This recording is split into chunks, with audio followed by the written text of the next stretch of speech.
ലോഹിദാസ് എന്ന് പറയുന്ന തിരക്കഥാകൃത്ത് ഒരു കാലത്ത് എല്ലാ സംവിധായകർക്കും ഒരു ധൈര്യമായിരുന്നു. ലോഹിദാസിൻ്റെ തിരക്കഥയുണ്ടെങ്കിൽ ആ ഒരു സിനിമയ്ക്ക് ഒരു മിനിമം ഹിറ്റ് ആയിരിക്കുമെന്നുള്ള ഒരു വിശ്വാസമായിരുന്നു. എന്നാൽ ലോഹിദാസുമായിട്ട് കമൽ എന്ന് പറയുന്ന സംവിധായകൻ ഒരു സിനിമ പ്ലാൻ ചെയ്ത് ആ സിനിമ പകുതിയിൽ വെച്ച് നിന്നുപോയ കഥയൊക്കെ നമുക്കറിയാം. എന്നാൽ അതിനും വർഷങ്ങൾക്ക് മുമ്പ് ലോഹിദാസ് കമലുമായിട്ട് ഒരുപാട് ചർച്ചകളൊക്കെ നടന്നിരുന്നു. പക്ഷേ ആ സിനിമകളൊന്നും സംഭവിച്ചില്ല. അതിനെക്കുറിച്ചാണ് ഞാൻ ഇന്ന് നിങ്ങളോട് ചർച്ച ചെയ്യാൻ പോകുന്നത്. തനിയാവർത്തനം എന്ന് പറയുന്ന ആ ഒരു സിനിമയിലൂടെയാണ് ലോഹിദാസ് സിനിമാ രംഗത്തേക്ക് വരുന്നത്. അപ്പോൾ ആ തനിയാവർത്തനത്തിൻ്റെ ഒരു എഴുത്തും കാര്യങ്ങളൊക്കെ നടക്കുന്ന സമയത്താണ് അന്ന് കമലിൻ്റെ ഉണ്ണികളെ ഒരു കഥ പറയാം എന്ന് പറയുന്ന ഒരു സിനിമയുടെ ഷൂട്ട് നടക്കുന്നു. അപ്പോൾ ആ ഒരു സമയത്ത് തിലകനാണ് കമലിൻ്റെ അടുത്ത് പറയുന്നത്, ഇങ്ങനെ ലോഹിദാസ് എന്ന് പറയുന്ന ഒരു എഴുത്തുകാരനാണ്, മിടുക്കനാണ്, ഇപ്പോൾ തനിയാവർത്തനം എന്ന് പറയുന്ന ഒരു സിനിമ ചെയ്യുന്നു, അദ്ദേഹം മലയാള സിനിമയിൽ ഒരു സ്ഥാനം നേടിയെടുക്കും.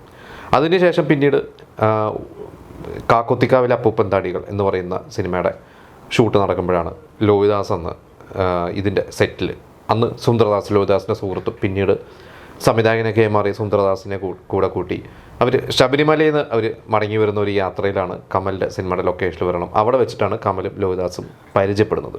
പിന്നീട് അന്നത്തെ ഒരു കാലഘട്ടത്തിലൊക്കെ നമുക്കറിയാം എല്ലാ സംവിധായകരും എഴുത്തുകാരൊക്കെ അങ്ങോട്ടും ഇങ്ങോട്ടൊക്കെ വളരെയധികം സൗഹൃദമുള്ളതാണ്.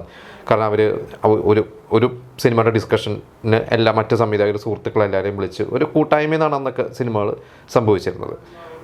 അങ്ങനെ ഒരിക്കൽ ഒരു തൃശ്ശൂർ ഒരു ഷൂട്ടും കാര്യങ്ങളൊക്കെ നടക്കുന്ന ഒരു സമയത്താണ് കമൽ ലോഹിദാസിനായിട്ട് ഒരു ഡിസ്കഷനിലിരിക്കണം. അപ്പോൾ അന്ന് ലോഹിദാസ് ഒരു കഥ കമലോട് പറഞ്ഞു, എൻ്റെ മനസ്സിലൊരു കഥയുണ്ട് എന്ന് പറഞ്ഞ ഒരു SI ടെസ്റ്റൊക്കെ പാസ്സായിട്ട് പിന്നീട് ഗുണ്ടയായി മാറി ഒരു ചെറുപ്പക്കാരൻ്റെ ഒരു കഥ. അപ്പോൾ കമലിന് ഭയങ്കര ഇഷ്ടപ്പെട്ടിട്ട് കമലിന് അത് ചെയ്യണം എന്നൊരു ആഗ്രഹം ഉണ്ടായിരുന്നു. പക്ഷേ പിന്നീട് അത് CB മലയിലാണ് ആ സിനിമ ചെയ്തത്, അതാണ് കിരീടം. അപ്പോൾ കമലിൻ്റെ മനസ്സിലന്ന് കിരീടത്തിൻ്റെ കഥ കേട്ട് ഇത് ചെയ്യുകയാണെങ്കിൽ ചെയ്യണം എന്നൊരു ആഗ്രഹം ഉണ്ടായിരുന്നു. പക്ഷേ ലോഹിദാസ് എന്നൊരു തിരക്കുള്ള ഒരു എഴുത്തുകാരനായതുകൊണ്ട് പലർക്കും വേണ്ടി എഴുതുന്നു. അങ്ങനെ ഒരു ഈ പറഞ്ഞ ഒരു CB മലയിലായിട്ട് ആ ഒരു സിനിമ സംഭവിച്ചു. അപ്പോൾ കമൽ പിന്നീട് ഒരു അഭിമുഖത്തിലൊക്കെ പറഞ്ഞിട്ടുണ്ട്, എനിക്ക് ഏറ്റവും ഇഷ്ടപ്പെട്ട അല്ലെങ്കിൽ ചെയ്യാൻ ആഗ്രഹിക്കുന്ന ഒരു സിനിമ എന്ന് പറയുന്നത് കിരീടമാണ്, അതായത് അദ്ദേഹത്തിന് ഒരു നഷ്ടമായിട്ടുണ്ട് എന്ന് അദ്ദേഹം എപ്പോഴും പറഞ്ഞിട്ടുണ്ട്.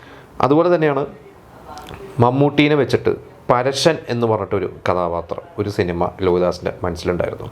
മമ്മൂട്ടിയുടെ അതുവരെ ചെയ്യാത്ത ടൈപ്പ് ഓഫ് ഒരു ക്യാരക്ടർ. അപ്പോൾ ലോഹിദാസിന് ആ ഒരു ക്യാരക്ടറിൻ്റെ ഫുൾ ഒരു ക്യാരക്ടർ ഗ്രാഫ് മനസ്സിലുണ്ട്, എങ്ങനെ നടക്കണം, അദ്ദേഹത്തെ എങ്ങനെ പെരുമാറണം, എല്ലാം ഉണ്ടായിരുന്നു. അപ്പോൾ കമലിനായിട്ട് അത് ഡിസ്കസ് ചെയ്ത് വളരെയധികം താല്പര്യമുണ്ട്. എനിക്കൊണ്ട് മമ്മൂട്ടിയുടെ അടുത്തും അവർ ചർച്ചയും കാര്യങ്ങളൊക്കെ നടത്തി. പക്ഷേ ആ ഒരു സിനിമയും അന്ന് സംഭവിച്ചില്ല. പിന്നീട് കുറേ വർഷങ്ങളൊക്കെ കഴിഞ്ഞിട്ട് എനിക്കൊണ്ട് ലോഹിദാസ് ഒരുപാട് സിനിമകൾ കഴിഞ്ഞ് അദ്ദേഹം സംവിധായകനൊക്കെ ആയ ശേഷമാണെന്ന് തോന്നുന്നു ഇതേപോലെ തന്നെ കമലിനായിട്ട് ഇരുന്ന് കഴിഞ്ഞ സമയത്ത് ഈ പരശൻ എന്ന് പറയുന്ന ഒരു കഥ അപ്പോൾ കമലിൻ്റെ മനസ്സിൽ അന്നും ഉണ്ട്. അപ്പോൾ കമൽ പറഞ്ഞു, നമുക്ക് ആ പരശനെ ഒന്ന് വീണ്ടും പൊടി കെട്ടി എടുത്തോട്ട് ചെയ്തുകൂടെ എന്ന് ചോദിച്ചു കഴിഞ്ഞപ്പോൾ ലോഹിദാസ് പറഞ്ഞു, ഇപ്പം എൻ്റെ മനസ്സിൽ ആ ക്യാരക്ടറും ഇല്ല, അന്ന് ഉണ്ടായിരുന്നു.